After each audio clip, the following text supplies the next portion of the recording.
진짜 열심히 하는 집구석으로 한번 가볼까요? 이게 집구석이라 하면 안 되지. 진짜 열심히 하는 집안으로 한번 가볼까요? 댁으로 가시죠, 댁으로. 그런 거 있잖아요. 왜 한국 남자들이 말버릇 중에 옛날 어르신들 보면은 부부싸움을 해. 그러면 이제 부인한테 화가 나는 거야. 이놈의 집구석에 들어왔다. 잘 되는 집안이다. 잘 되는 집안으로 한번 가볼 텐데, 이재명 후보의 일정이 너무 막 광주 갔다가 다시 서울 갔다가 광주 갔다 이런 식이 돼요. 그리고 지금 이재명 후보가 이제 메타버스를 대중교통으로 한다면서요. 그래서 서울 이런 데를 대중교통으로 돌아다닐 계획이 있더라고요. 메타버스의 이제 다른 버전인 거죠.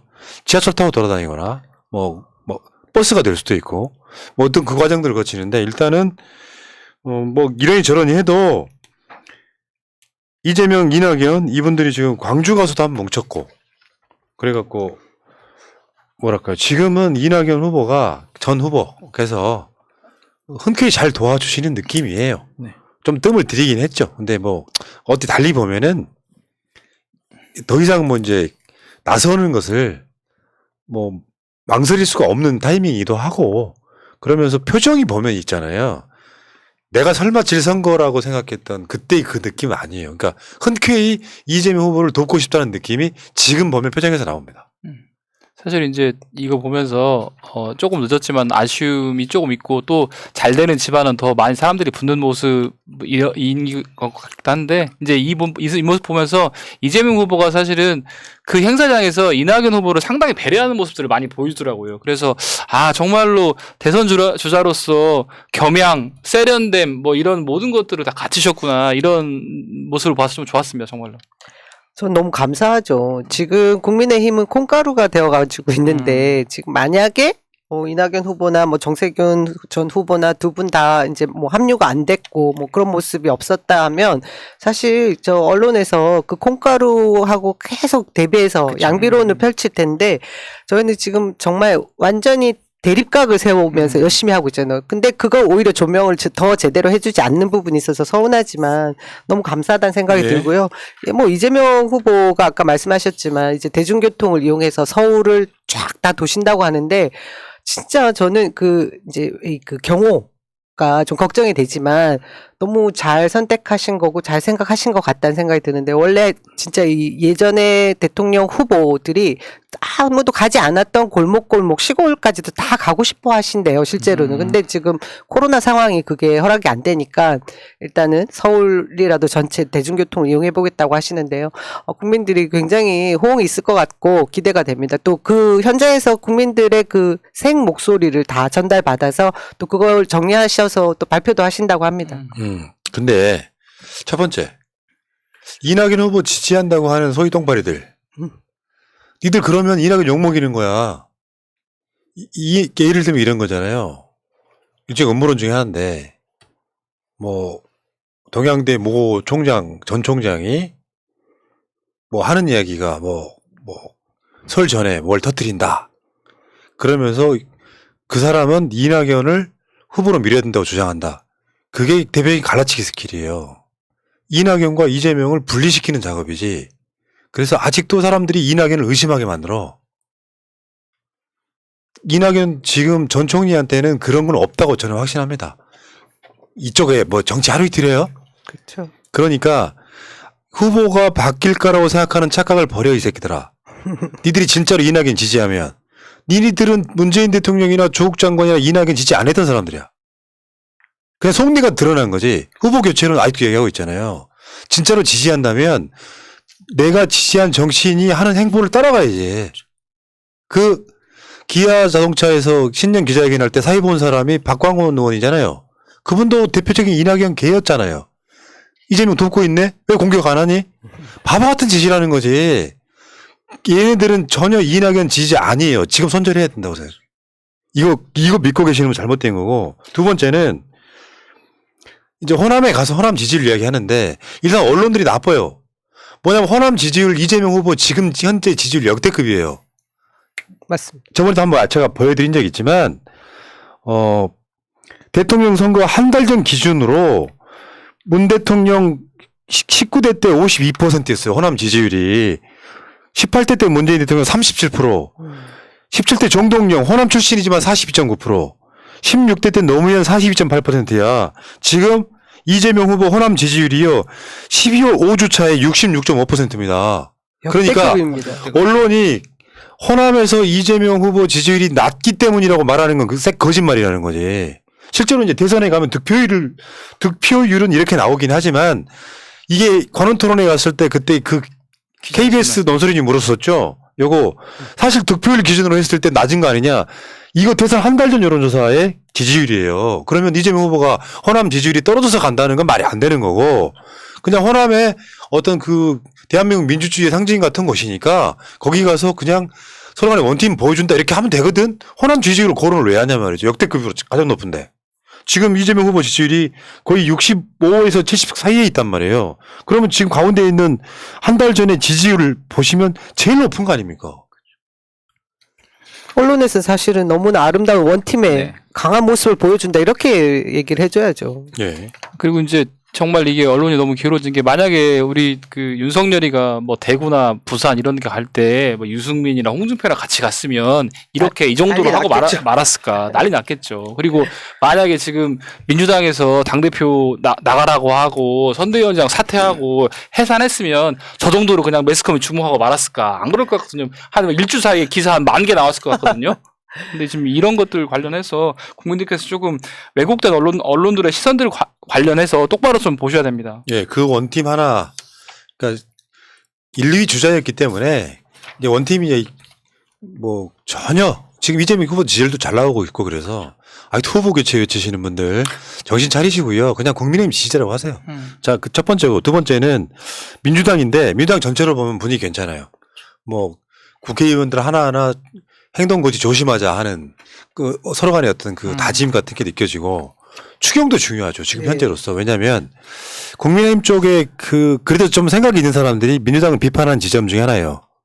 어떤 지점이냐면 민주당이 무슨 추경을 할 생각이면은 국민의힘의 동의를 왜 필요하냐. 진짜로 할 생각이 있다면 민주당이 알아 단독 처리해라. 이런 주장들이 있거든요. 근데 민주당 입장에서는 대선 국면이기 때문에 오히려 단독 처리하는 거에 대한 부담을 더 느끼는 측면도 있거든요. 근데 민주당 입장에서는 이거 뭐 추경에 대해서 전국민 재난지원금까지 포함해갖고 추경을 하겠다라고 지금 계속 속도전하고 있는 측면이 분명히 있거든요. 민주당이 그거 보여주는 거 굉장히 중요하다고 생각해요.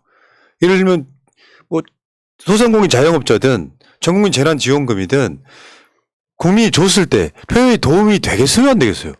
되죠. 도움 되죠. 받고 싫어할 수 있지만 받은 사람은 싫어하는 강도가 더 떨어져요. 덜 싫어하게 된다고. 그런 효과이기 때문에 결국 저는 국민의힘도 반대 못한다고 보거든요. 그러면 이거 빨리 밀어붙여서 그냥 통과시켜야 돼. 왜냐하면 대선이랑 다른 측면에서 국민들이 힘들거든. 뭐 정치나 정책 중에 국민에게 도움이 되는 게 표로 연결 안 되는 게 어디 있겠어요. 다 도움이 되는 것이죠. 근데 이게 이제 소상공인 자영업자를 위한 진정성이 민주당에 느껴지는 것이고 저번에 우리 윤석열 후보도 그랬잖아요. 50억 언제 할 거냐고 했더니 자기 당선 안 되면 안 할 것처럼 얘기했잖아요. 근데 그럼에도 불구하고 민주당은 속전속결로 뭐 연초에 추경하는 것이 뭐 자주 있는 일은 아니지만 연초에 추경해서 설전을 지급할 수 있도록 속전속결로 좀 밀어붙이는 것이 뭐 표가 된다고 이걸 얻어먹을 수도 있겠지만 실질적으로 표가 되는 것이고 그리고 그 본질은 국민들을 위하는 것이니까 좀 세게 밀어붙여도 생각합니다.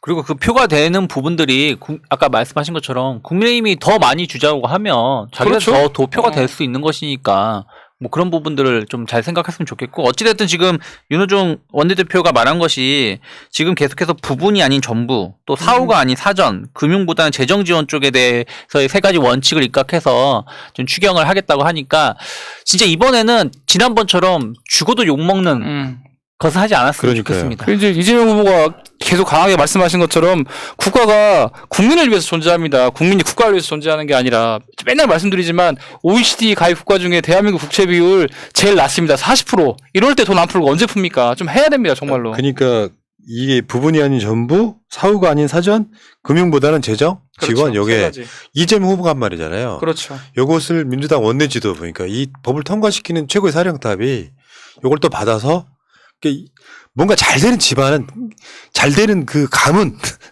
잘 되는 가문은 이렇게 잘 되고 있는 것이고 초반만 해도요 이재명 반대 세력이 있었어요.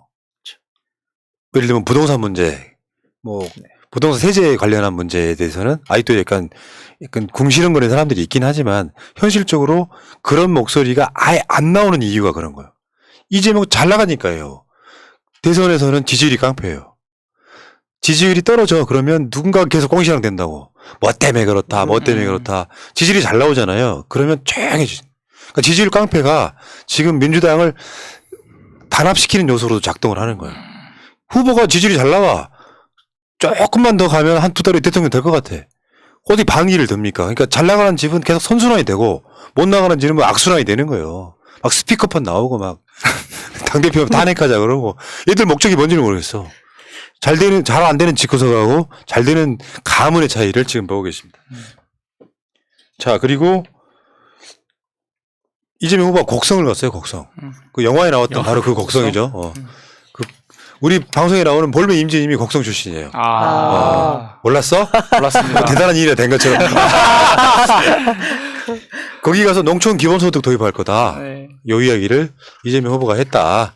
근데 사실 농업 기반은 지금 농민들 인구가 우리나라 인구 중에 한때는 반이었던 시절이 있었고 지금은 500만이 안 된다 그랬죠, 저번에. 네. 전체 농업 인구가. 근데 농업은 식량 주권 차원에서라도 농촌을 황폐화시키면 안 되기 때문에 농업 자체는 저는 이렇게 봐요. 우리가 이제 일자리를 구할 때 지금 결국은 제2의 벤처품이 불어야 되거든요. 한국이 이제 제4차 산업혁명 가면 그게 이재명 정부가 해내야 될 일 중에 하나인데 그런 것들 중에 하나도 농촌도 중요한 부분 중에 하나예요. 그러니까 지금은 머리 좋고 똑똑한 젊은 층이 시골에 내려가서 기업형으로 농사를 지을 타이밍이 시작된 거예요. 그렇죠. 그러니까 지금 어르신들밖에 없고 근데 똑똑한 청년들이 고향에 내려가서 지금도 멋있는 거 손으로 안 하죠. 이양기가 다 해주잖아요. 그렇죠. 기업형으로 어떤 그 농촌 마을에 그 농사를 짓는 기업이 들어오는 거죠. 그 지역 출신의 젊은 청년이 그 회사원들이랑 같이 해서 기계를 쫙 하고 그런 시절로 가면 이것도 일종의 벤처입니다. 근데 그런 방식으로 가야 된다고 생각하는 거죠. 저는 여기 곡성에서 이재명 후보가 굉장히 이재명 후보다운 발언을 하셨거든요. 퍼주기라는 소리를 하고 누가 비난을 하더라도 내가 이 농촌 기본소득 도입은 꼭 맞다고 생각합니다 하니까 막 이재명 이런 연호가 나왔다고 그래요. 그러니까 이재명은 합니다 중에 이 농촌 기본소득은 이미 경기도에서 실시를 하기로 되어 있지 않아요? 실시하고 있나요? 아무튼 그럴 건데 이걸 전국으로 확대하는 것만 있으니까 저는 이 의지가 꼭 관철될 거라고 봅니다. 그 이제 얼마 전에 이재명 후보가 장수에 왔을 때 장수 사람들이 했던 말이 민주당의 대통령 후보가 장수를 지나간 적은 있었는데 이렇게 와가지고 연설한 적은 처음이었다 이런 얘기를 했었는데 아마 곡성도 비슷할 것 같아요. 네. 곡성 정도 되는 동네면 대통령이 될 분이 지나가는 정도였을 텐데 여기서 모여서 연설을 했다고 하니까 그거 자체로 되게 사람들이 기뻐했을 것 같아요. 여기 기사에 보면은 곡성 국민 반절이 모였다 뭐 이런 내용이 있는데 아마 그랬던 것 같고 근데 여기에 덧붙여서 농업을 살리겠다. 그다음에 농촌 기본소득을 실현하겠다. 이런 말을 하니까 아마 현장에 있었던 곡성 국민들이 느꼈을 감동은 실제로 이 기사에 나오는 것보단 훨씬 더 더했을 것이다. 네. 이런 바람들이 호남에서 점점 더 퍼지고 이런 것들이 또 서울로 올라오고 되는 집안은 그렇죠, 더 될 그렇죠. 것이다. 라고 좀 느껴지죠. 여기 가서 또 이제 표 한 5,000표 가져온 거예요. 따박따박. 그 유럽과 미국의 농가 가구당 보조금 우리나라만 주는 거 아닙니다. 미국과 유럽은 보조금이 가구당 2,500만 원에서 3,000만 원. 일본도 1,000만 원. 북유럽은 역시 복지국가 나와요. 4,000만 원에서 5,000만 원. 한국은 300만 원. 300만. 연간. 그러니까 실제로 농업이라고 하는 것은 유지를 해야 되는데 전 세계에서 가장 큰 농업 국가는 어딘 줄 아십니까? 네덜란드 아닌가요? 미국이죠. 미국을 대표하는 산업이 전 세 가지라고 보시면 돼요. 무기, 다음에 농업, 식량. 다음에 금융. 나중에 옛날에 그 자동차나 이런 것도 있긴 하지만 어쨌건 미국은 세계를 대표하는 농업 국가인데 농업과 땅덩어리 넓은 것도 있지만 다 기기화 시킨 거잖아요. 실제로 이렇게 가야 돼. 그러니까 농업도 4차 산업혁명이 이런 부분으로 갈 수밖에 없을 거예요. 그러면 그 사람들이 자립할 때까지는 정부가 끊임없이 그곳을 보살피고 망가지지 않게 해야 되는 거예요. 농업 망가지면 사실상 대한민국 한층 무너지는 거거든요. 그러니까 예전에는 우리가 그 젊은 사람들이 이제 지역 시골로 가서 농사를 짓게 되면 망해서 왔구나. 음. 뭐 이런 식으로 이런 식으로 이미지가 있다라면 지금은 정말 말씀하신 것처럼 어떤 사업을 하기 위해서 이 농업을 진짜 사업 비즈니스 모델로 해서 가서 준비를 하지만 이게 농사라는 게 이론하고 실전은 다른 부분이잖아요. 그런 부분들을 자리 잡는 시간이 상당히 한 2, 3년 정도 걸린다고 하고 그런 부분들을 정부가 지원을 해준다라면 정말로 활력 있는 이런 그 지역 기반이 될 수 있지 않을까 생각을 좀 하고 네. 있습니다. 이게 굉장히 크게 보면 그 기후 위기 때문에 식량 안보까지도 갈 수 있는 그렇죠. 부분이거든요. 그걸 대비하는 것까지 염두에 둔 거라고 생각해야 될 것 같습니다. 그리고 지금 농촌이 소멸되고 있잖아요. 군들이 숫자가 줄어들어서 소멸 위기에 있는 군들이 우리나라에 몇십 개가 나와요. 한 군에 가면은 제가 살고 있는 서울 동작구가요. 인구가 45만쯤 되거든요. 정확히 있지는 않을 거예요. 대략 알고 있게. 근데 시골에 가면은 군들 인구 적은 데는 2, 3만밖에 안 됩니다. 땅덩어리 넓은데 그러니까 어떤 사람은 시군을 한 5개 정도를 자기 지역구로 갖고 있어. 강원도 쪽에는 차 타고 돌아다니는데 서울 면적의 한 지역구가 서울 면적의 2.5배 뭐 이렇게 되는 경우가 꽤 많이 있어요. 근데 농촌이 소멸해가는 측면이 분명히 있거든요. 근데 그 농촌이라고 하는 게 저도 제 꿈이잖아요. 나중에 좀 더 나이 먹으면 시골 내려가서 농사 짓고 싶다. 근데 그 농사가 지금도 서울에서 이천으로 출퇴근하는 농사꾼들이 있어요. 그건 기업이에요, 기업. 기업형으로 이제 짓기 시작하는 거야. 빨리 그렇게 앞당길 필요가 분명히 있는 거라고 생각이 듭니다. 시골 내려가서 이제 뭐랄까 벼농사만 지는 게 아니고 뭐랄까 요즘은 추세가 그런 거죠. 친환경 쪽인 거 하나 하고 그러면서 벼농사 예전에는 벼농사 거의 전부였다고 보시면 되죠. 지금은 이제 메이드 인 코리아에 대한 그 갈구가 커지고 차이나에 대한 이 배척심이 좀 더 강해지면서 팥 하나도 국산, 깨 하나도 국산 이렇게 원하지 않습니까? 그런 기반은 충분히 돼 있는 거예요. 사람만 내려가주면 되는 거라 정부가 조금만 푸시해주면 됩니다. 자, 알겠습니다. 자, 농촌표도 이제 따박따박 가져오고 있는 이재명 후보. 윤석열 이런 건 못해요. 농사를 뭘 알겠어, 이 사람이. 전화로 얘기해야죠. 스피커폰으로 전화해가지고. 이 사람은 그 당산나무 아래 평상에서 막걸리 마시는 거라고 갈 거야. 알겠습니다. 여기까지.